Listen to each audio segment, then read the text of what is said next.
Mari, mana? Permisi Ibu. Iya, silakan duduk. Ini hari datang bertamu. Apa kabar? Ya Ibu, puji Tuhan baik Ibu. Oh, puji Tuhan baik. Ini hari tidak kuliah? Kuliah Ibu tapi masih online, jadi saya sempatkan waktu untuk datang ketemu Ibu. Oh, datang dari siapa? Sendiri Ibu naik Grab. Oh, naik Grab kok atau ada yang antar? Grab Ibu. Oh, baik sudah. Intinya sudah sampai dengan selamat ya. Ya, Ibu. Oke, puji Tuhan.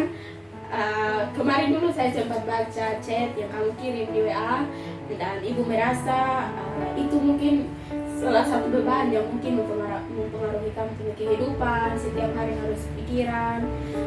Di sini ibu mau cerita-cerita dulu dengan kamu, tapi sebelum itu boleh perkenalkan diri dengan teman-teman. Di situ ada teman-teman. Halo teman-teman, salam. Perkenalkan, nama saya Ninarti Rohaliandun. Saya mahasiswi Universitas Kristen Arta Wacana Kupang, program studi Ilmu Pendidikan Teologi semester 5. Oke, Ninarti semester 5 ya sekarang. Ya Ibu. Oke, sebelum kita masuk dalam cerita yang lebih mendalam itu, sebelumnya ibu minta maaf, ibu mau mengucapkan turut berbelasungkawa karena di mana pada bulan Juli yang lalu kamu mengalami ujian iman yang begitu berat, tapi kamu tetap kuat, kamu masih bertahan sampai saat ini, itu karena campur tangan Tuhan dan kita bersyukur ya. Sebelum itu, apakah kamu bisa menceritakan kronologis kepergian Bapak atau ujian iman yang kamu alami yang berat itu? Baik Ibu, bisa Ibu. Mungkin saya menceritakan dari awal kejadian ya Ibu. Oke, silahkan. Awal Bapak sakit itu tanggal 5 Juli. Tanggal 5 Juli, tapi saya dikasih tahu kalau Bapak sakit tanggal 6 Juli. Ya, 6 Juli tepat pukul 4 subuh. 4 subuh saya ditelepon oleh kakak, katanya Bapak sakit dan Bapak di rumah sakit. Jadi saya disuruh untuk siap-siap dan saya akan dijemput untuk naik pesawat pulang ke Rote. Jadi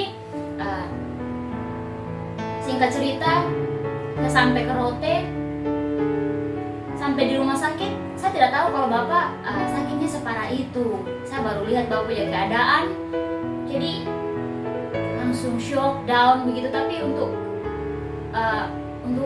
tidak memperlihatkan ke Bapak kalau kita sedih lihat Bapak punya kondisi seperti itu. Jadi kasih semangat untuk Bapak, karena di saat itu yang bermasalah yang Bapak alami itu keluar darah, terus napas sesak. Jadi napasnya Bapak itu bukan semakin baik tapi semakin menurun. Jadi kayak napas satu-satu, bahkan hampir bernapas pun hampir tidak bisa. Dan di saat itu pun Bapak tidak bisa duduk, tidak bisa tidur juga. Jadi Bapak duduk pun ditopang, mau tidur pun susah, tidak bisa sama sekali.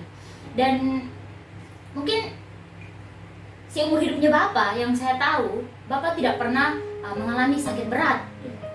Kayak untuk pertama kalinya Bapak mengalami sakit berat. Jadi untuk kami anak-anak semua mungkin shock, karena sekali sakit langsung parah. Jadi di saat itu kami anak-anak semua hanya berdoa, minta pertolongan Tuhan untuk Bapak bisa sembuh. Jadi kurang lebih saya kurang lebih 1 minggu saya di Rote, temani Bapak, jaga Bapak dengan kakak-kakak dorang. Tapi setelah kurang lebih 1 minggu saya harus pulang ke Kupang karena saya harus mengurus berkas-berkas untuk pendaftaran PKL gereja, dan juga saya harus melakukan registrasi SPP. Jadi saya memutuskan untuk pulang, dan di saat itu Bapak masih di rumah sakit. Saya pulang sampai di Kupang kurang lebih 1 minggu. Saya pergi regis SPP dan regis untuk PKL. Tibanya di bank kurang lebih jam setengah 12 siang, saya ditelepon oleh mama besar. Ya, oleh mama besar, kalau Bapak sakit, Bapak punya keadaan semakin kondisi badan semakin menurun. Jadi saya diberitahu kalau sekarang kondisinya bapak hanya dipantau saja, kita tidak bisa berbuat apa-apa lagi. Jadi cuma bisa dipantau sekarang karena napasnya bapak semakin down. Jadi di saat itu dengan spontan, saya tidak tahu kenapa, dengan spontan saya langsung mengatakan bahwa saya mau lihat mukanya bapak, saya mau video call, saya mau berbicara sama bapak. Jadi di saat itu mama besar mengiyakan. Jadi kami video call, pertama saya lihat bapak langsung menangis. Saya memang sebelum itu menangis, tapi kayak lihat bapak langsung kayak histeris begitu. Jadi yang saya ingat kata-kata yang bapak kasih keluar, bapak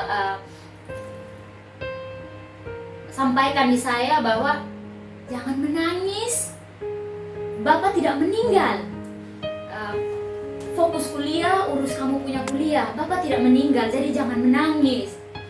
Bapak omong tapi dengan suara yang putus-putus. Jadi di situ saya merasa bahwa bapak pasti sembuh. Saya bilang bapak harus berdoa dalam hati di Tuhan supaya bapak cepat sembuh. Kami anak-anak berdoa untuk bapak supaya bapak cepat sembuh. Bapak harus kuat, Tuhan tolong bapak. Di saat itu video call-nya langsung diputuskan dan saya sudah down. Di saat itu orang-orang yang ada di bank datang mengelilingi saya dan menanyakan, kamu kenapa? Saya hanya bilang bapak saya sakit. Dan kebetulan ada seorang perempuan, dia memiliki kenalan di kampus Unkris di bagian bank teller. Dia memberitahukan saya bahwa kamu pergi ke Unkris, ke kampus saja, ada temannya saya teller, jadi kamu pergi langsung masuk saja, sebut saya punya nama, kamu masuk dan regis. Jadi itu supaya kamu tidak pakai antri lama lagi. Jadi saya bergegas ke Unkris. Setelah saya selesai regis tepat jam 12, di saat itu saya mendapat telepon dari bapak besar menanyakan, kamu di mana, sama siapa. Setelah itu belum selesai berbicara, ada lagi yang telepon dari saudara, dari om, tante, orang tanya, kamu di mana? Saya cuma bilang saya di kampus, dan mereka bilang segera pulang ke kos. Jadi saya bilang iya, saya sudah selesai, saya akan kembali ke kos. Dan setelah itu kakak nomor 5 telepon, sudah selesai regis? Saya bilang iya sudah. Dia juga mengatakan hal yang sama, pulang ke kos untuk menyiapkan pakaian dan nanti datang ke Rote, nanti dijemput untuk datang ke Rote. Jadi pada saat itu saya juga tidak memiliki firasat kalau bapak sudah tidak ada atau bagaimana, karena di posisi telepon itu suaranya kakak itu tidak kelihatan kayak, tidak kedengaran kayak orang sedang berduka atau sedang menangis atau sedang down begitu. Jadi saya tidak ada firasat apa-apa karena saya baru berbicara dengan bapak mungkin setengah jam yang lalu. Jadi saya tidak merasa kalau, tidak punya feeling kalau bapak tidak ada lagi. Jadi singkat cerita, saya sampai di rumahnya kakak. Di saat itu kakak cuman bilang, kamu sudah siap? Kita nanti pulang ke Rote. Saya bilang iya saya siap, tapi ini pulang ada apa? Kakak cuma bilang bapak ada sakit. Dari tadi saya sudah berbicara dengan bapak.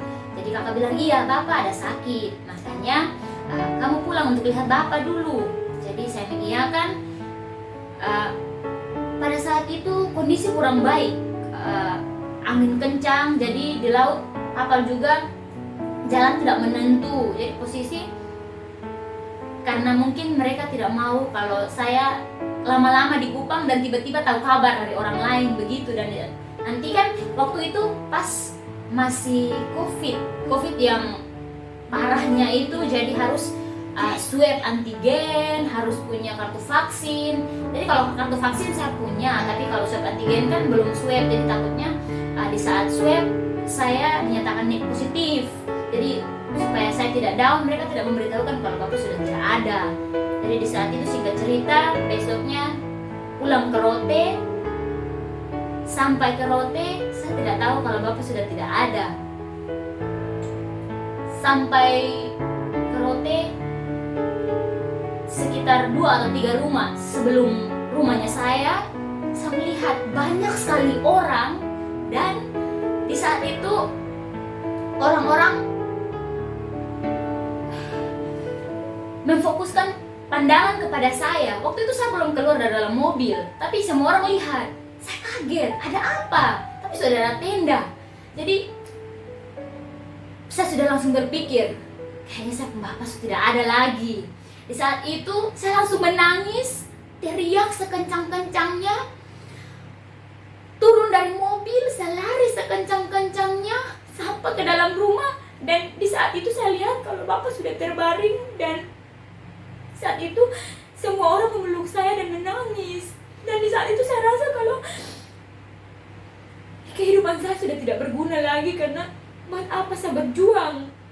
Selama ini saya berjuang untuk kuliah karena Bapak dengan Mama, tapi salah satu saya punya harapan sudah tidak ada lagi.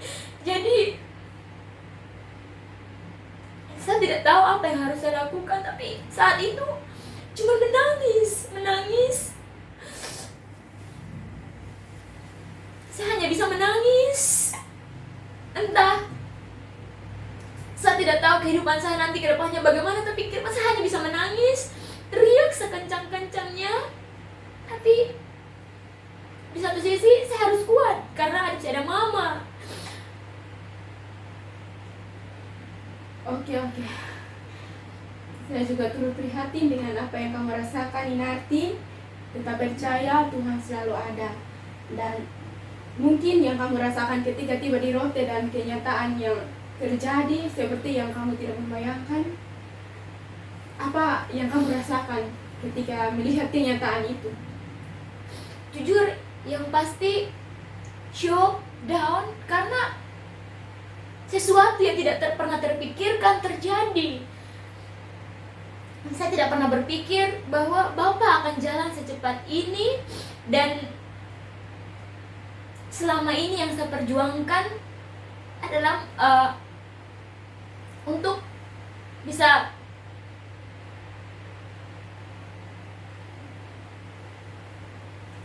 mewujudkan salah satu keinginan dari Bapak, yaitu untuk bisa sukses, untuk bisa menggapai cita-cita. Tetapi di dalam proses saya menggapai cita-cita itu, Bapak sudah tidak ada, cuma tinggal Mama.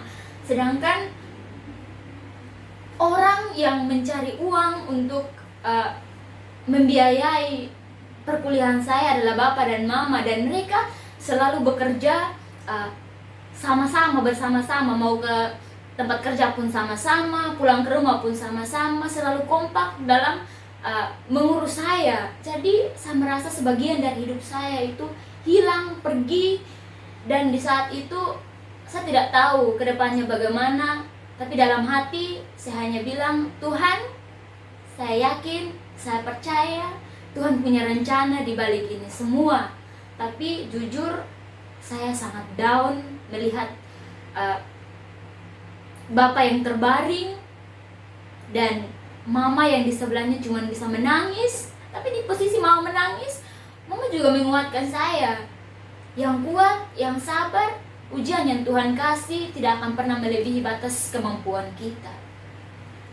Oke, baik. Nanti kamu yang kuat ya. Ibu juga merasakan apabila ibu ada di posisi itu, pasti ibu merasa sangat kecewa sih ada dengan keadaan. Tetapi sebagai manusia, sebagai ciptaan Tuhan, kita adalah alat yang dipakai Tuhan untuk mengerjakan segala sesuatu yang ada di dunia. Dan apabila waktu kita sudah habis, pasti kita harus pulang ke rumah Bapa. Oke, pertanyaan terakhir adalah, apakah sampai sekarang ini kamu sudah bisa mengikhlaskan kepergian Bapa atau bagaimana? Kalau ikhlas, iya, tapi berat. Karena jujur saya belum bisa menerima kenyataan kalau Bapak sudah tidak ada. Even sampai sekarang, sampai hari ini Ibu, saya mau tidur pun tidak bisa. Jadi kalau saya sudah mengantuk, tapi kalau mau tidur selalu terbayang kenangan bersama Bapak,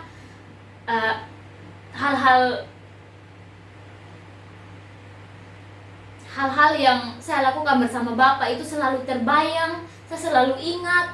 Jadi itu yang membuat saya tidak bisa tidur. Apapun yang saya lakukan, saya selalu berpikir bahwa Bapak itu masih ada, tetapi kenyataan berkata lain kalau Bapak sudah tidak ada. Jadi apapun yang saya lakukan, saya even kuliah pun saya agak sedikit terganggu begitu Ibu, karena di saat kuliah saya harus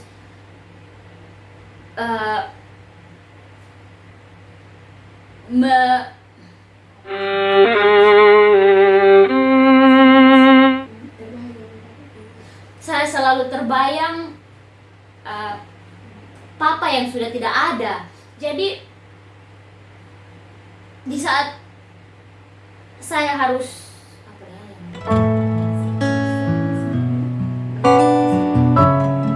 jadi di saat saya harus fokus, bayangan tentang Papa itu selalu ada. Maka kayaknya di bagian awal akhir saat ya. Ya. Jadi